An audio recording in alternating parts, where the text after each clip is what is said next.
Thank you for taking my question. I wanted to build off the last question. There's no balance. Because if you're speaking of balance, then you're doing it because you think it's a good thing to do. Nothing happens by way of this forced and fit into its own place moderation and a little of this and a little of that. Those things are for meager things. Those are not for ultimate things. There's no balance.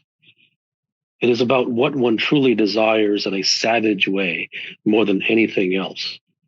It isn't incremental. It isn't in moderation.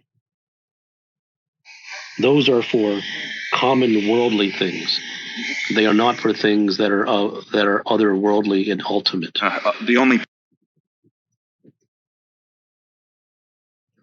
He wasn't ready for that answer.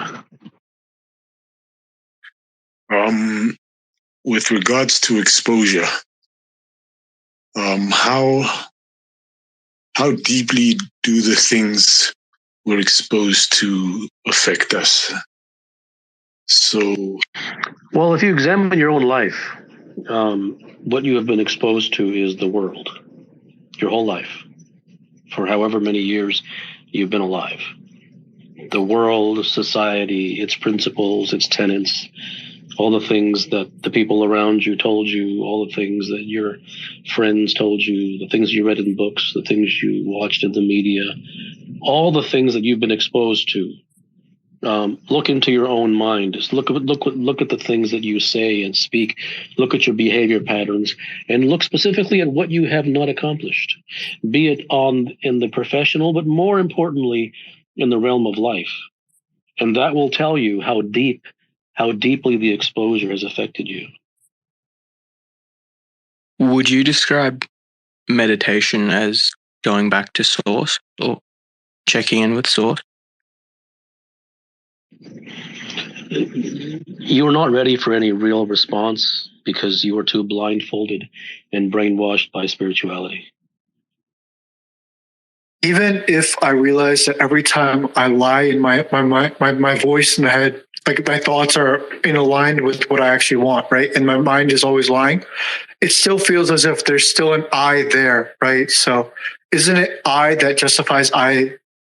It doesn't matter. It's all intellectual upon intellectual upon intellectual.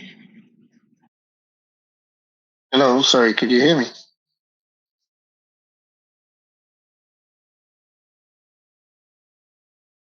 I think my connection is lagging. Kapil, how would you describe a world where everyone is free, truly free? There's no world of free. There's only a world of nonsense and poison. If you want to do anything, do it for yourself. Forget the world. Be more giving and giving. How do you be more giving without the fear of someone? Why do you want to be giving?